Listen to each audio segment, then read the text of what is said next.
They're trying to get in.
Thank you, Martin.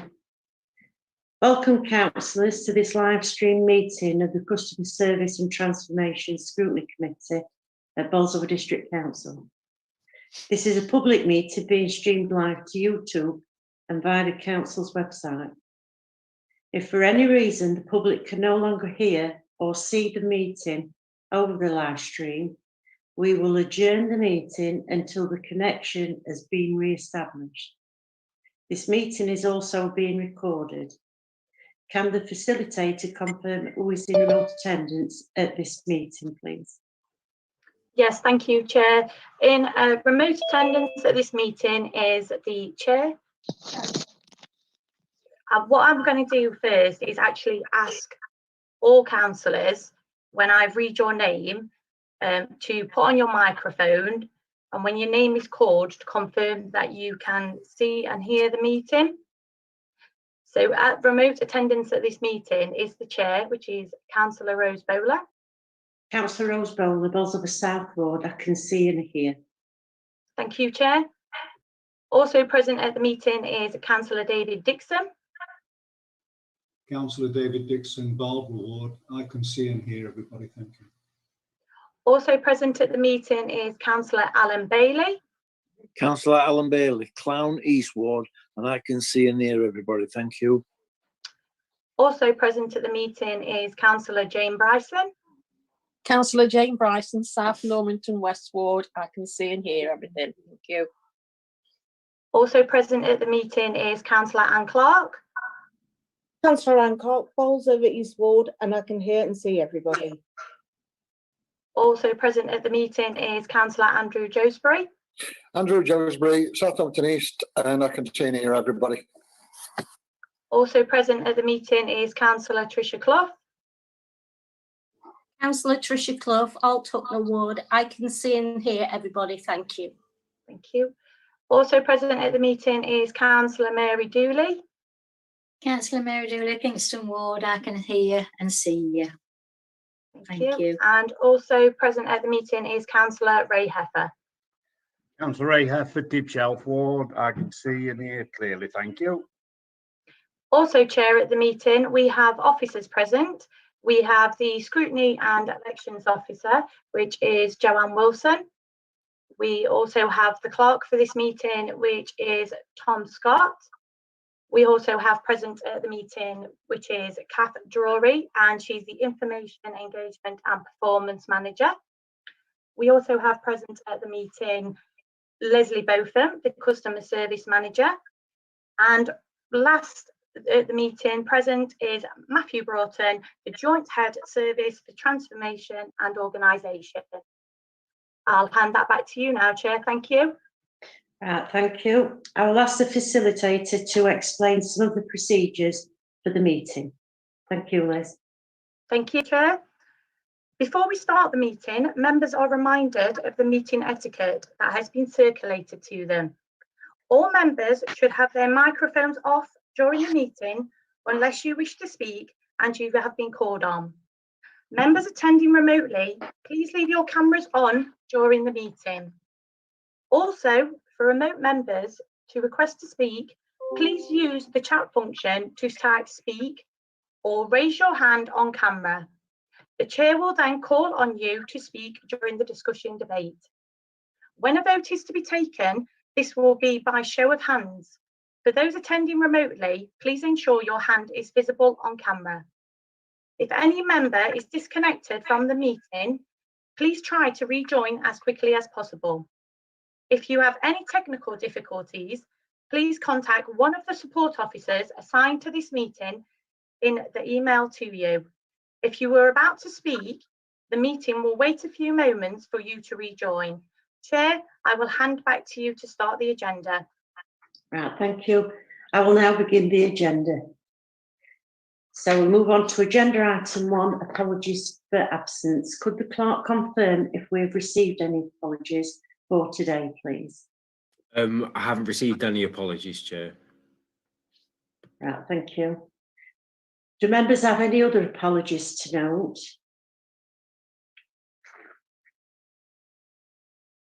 No. So if we move on then to item 2, urgent items. I've not been advised of any urgent items for today's meeting. If we move on to agenda item 3, declarations of interest. Are there any declarations of interest members wish to make?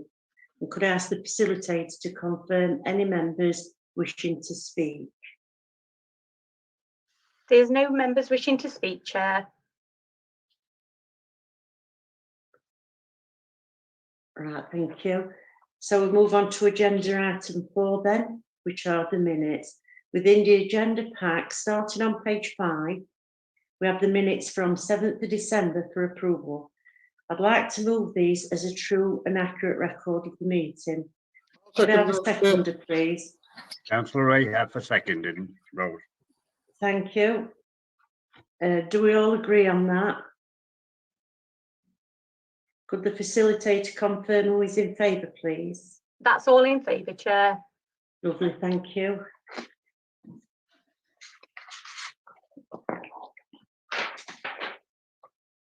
Right, we'll move on to agenda item 5 then, list of key decisions. The link to the most current version of this document can be found on page 10 of the agenda pack.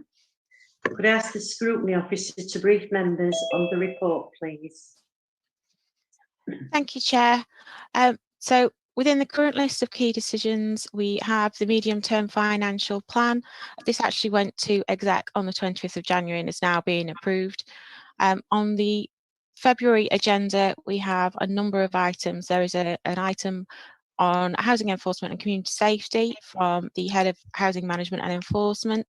That is an exempt item, but a non-key decision. We also have an item on a new build scheme within Sandy Lane Thorpe Avenue area of Whitwell. Again, this is an exempt item, but a key decision. Contact officer for that is the head of property services and housing repairs.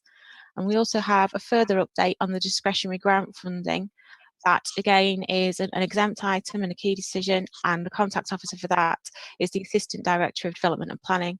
If members have any particular questions, I'll endeavour to answer them. However, I would encourage you to direct to the contact officers or the relevant portfolio holders for those items before the exec meeting later this month.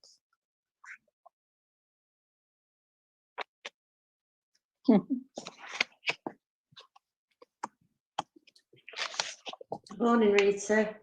Morning, Rose. So can you see and hear everything okay? Yes, thank you.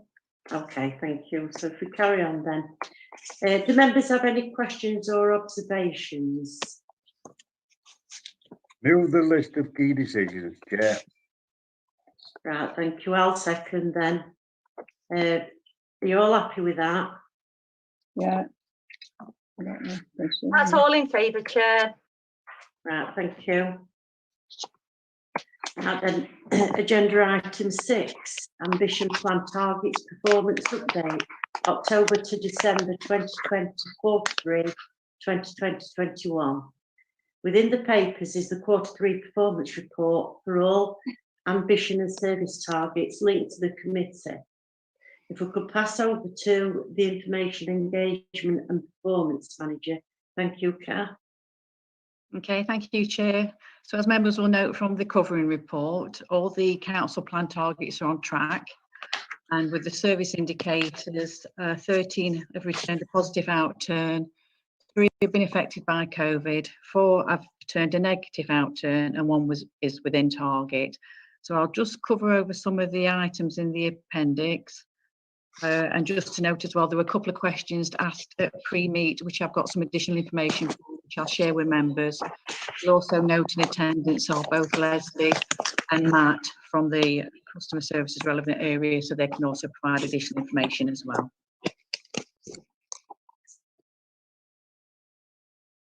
So as noted, all the targets are on track, so no real concerns there. Just under C02, just to note on the website, assessment of the website, you'll see there's been some excellent results been returned there, so that's obviously good that the website is scoring very highly across accessibility, user experience and content. So, and that's obviously going to be continuously monitored to make sure that that's still hitting those targets. Under 03, that's the digital transactions one where we received an extra question. So for Q3, you'll know that it's 36% transactions are being recorded via the digital method when looking at contact centres. And there was an additional question asked on this at pre-meet, and that question was to do with looking at previous trends. So members obviously aware of what the record is now, but there was interest in knowing how it compared to 1920. So there was an additional question asked about that. And we've had that information come through. I'm not sure if members have actually received this in time. So if not, I can always screen share if that would be easier to go through this answer.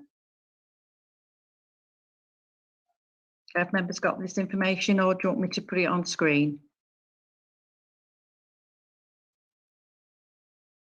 I've not had it, Chair, if that helps. So we're probably be better to have it on screen then. Right. Yes, screen, please. Okay, so I'll put it on screen. Just makes it a little bit easier for me to talk through. Okay, so hopefully all members can see that now. So that was a question that was asked about trends to do with digital transactions.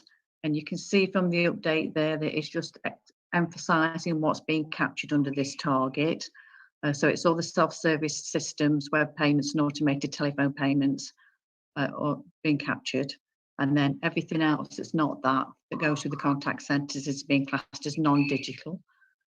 You can see from the update there as well, it makes reference to the fact that leisure and revenues will be monitored next to this target. So at the moment it's concentrating on customer services area. And then that's the information below which was asked for was previous information. So 1819, the percentage is 35.5% digital. 1920, it's 35.4. So obviously a very similar figure to the year before. And then 2021 to date, so obviously we're 3 quarters through, is 36.3. So a small increase, but obviously those figures are quite similar. So I don't know if at this point Matt or Leslie may wish to come in to give you a little bit more information around that. Is this a suitable time? Yeah.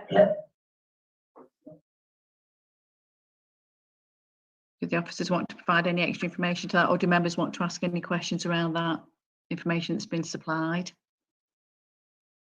Has any members got anything? No. Matthew Broughton's got his hand up. I think he'd like to come in with a question. Okay, thank you, Matt. Not a question, but just clarification that this is whilst we're reporting on the contact centre, this is an organisation-wide target that we're trying to measure, and something that previously hasn't been measured before. So hence the CAS update saying that the next step is to look at including leisure into those figures and including revenues into those figures. Understanding it and how we measure it is part of the process at the moment. So setting the benchmarks. The anticipation is we go around all of the departments that have high frequency contacts, for instance, planning, environmental health, leisure, to try and get a picture for the whole of the council to understand how many transactions we do digitally. Okay, thank you, Matt. Has anybody got any comments or questions for Matt? No. If you'd like to carry on then, Kat. Okay, thank you. So I'll stop sharing at this point. I'll come back to that later.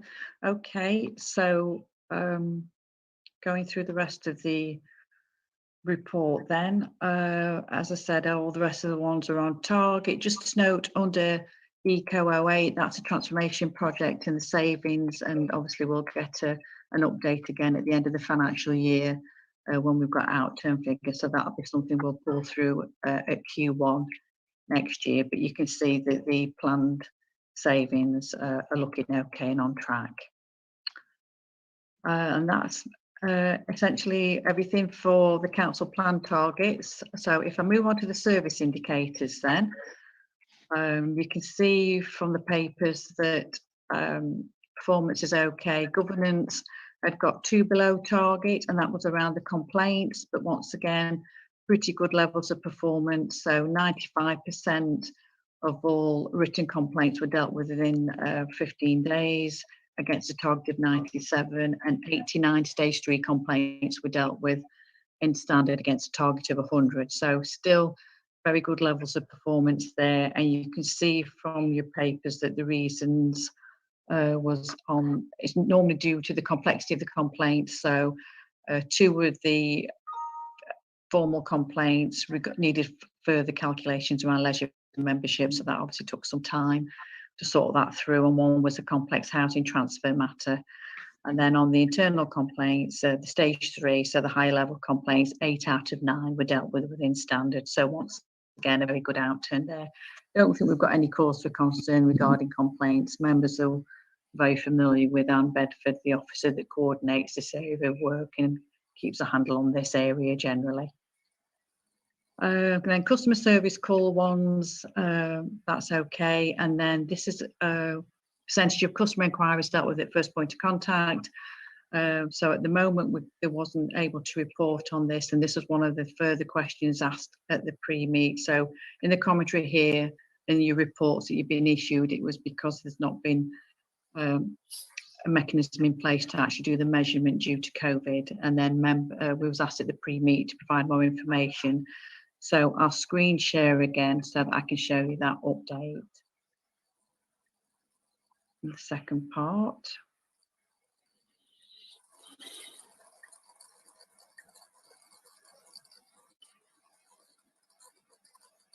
Okay, so as noted there, this is a new service plan performance indicator. So as you know, all service areas have produced new service plans, so we've got new indicators coming through. So this is a new one, and there needs to be time to develop a mechanism for monitoring inquiries and measuring the percentage dealt with at the first point of contact.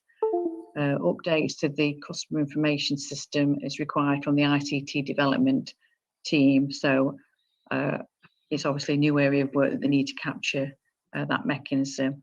Leslie Botham's in attendance today if members want to ask any more detailed questions regarding this indicator.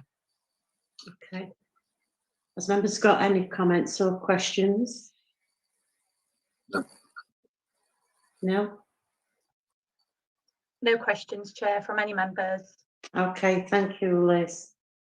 If you would like to carry on, then you can. I will do.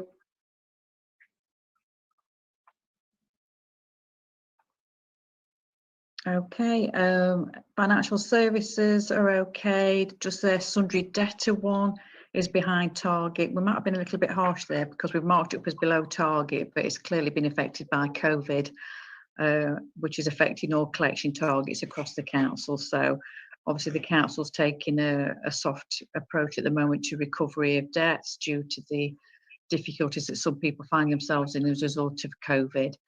But that figure is a little bit lower than the others. So you can see from the update that it's lower than expected, but they're still feeling finance it's quite a good outturn based on the difficulties presented by COVID. So that they'll obviously continue to make efforts where they can to collect monies in. And that's the same with revenues and benefits. The ones there that aren't that have been affected by COVID are the percentage of council tax collected and the percentage of non-domestic rates collected. Everything else is good. So once again, it's due to the difficulties of getting payments in, but you'll note from the outturns, they're still achieving 93% and 92% respectively for those. So still pretty decent figures of collection rates coming through despite difficulties. And on their other indicators or their telephone answering times, abandonment rates, they've got some excellent results there. So I think it does demonstrate that perhaps we're working from home for Revs and Bens, that now they've got the technology in place that they're really able to get through the work. So that's a good outturn there. And that completes the report, Chair. Right, thank you for that, Kath. Has anybody got any comments or questions? Yes, David. Yeah, Kath, what kind of value is on uncollected rents and rates? Have you got a figure for that?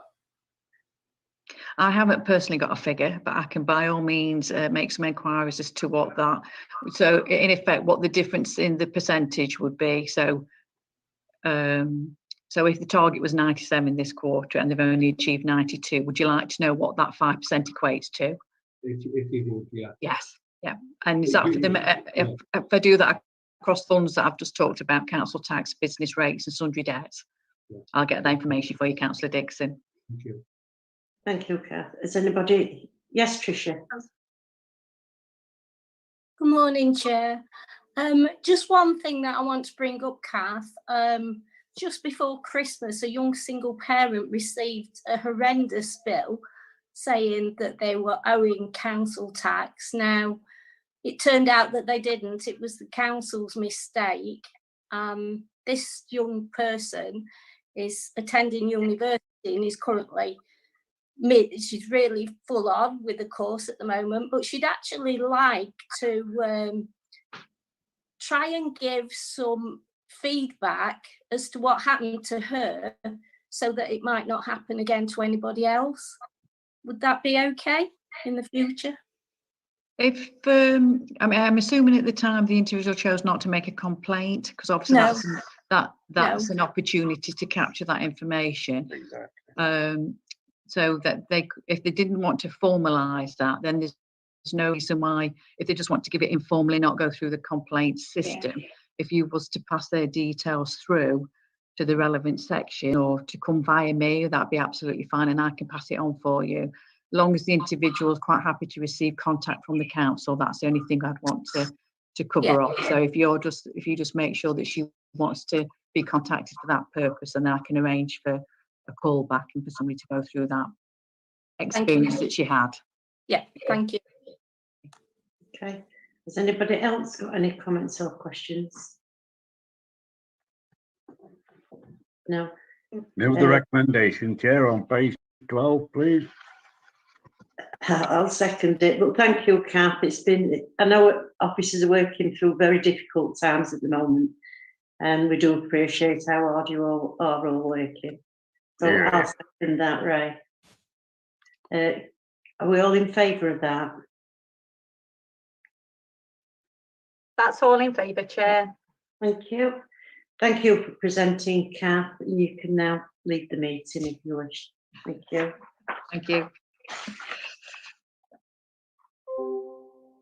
Right then, agenda item 7, work programme 2020-21. Moving on, we shall now consider our work programme for the coming year. I'll pass over to the scrutiny officer. Jo? Thank you, Chair. So we only have a few meetings remaining now for the this municipal year. For the next meeting in March, I have now got confirmation that we'll be having an item on the transformation programme and getting an update as to where we are on that. At the May meeting, we'll have Q4 performance, and obviously within our informal sessions, we'll be continuing with our review work.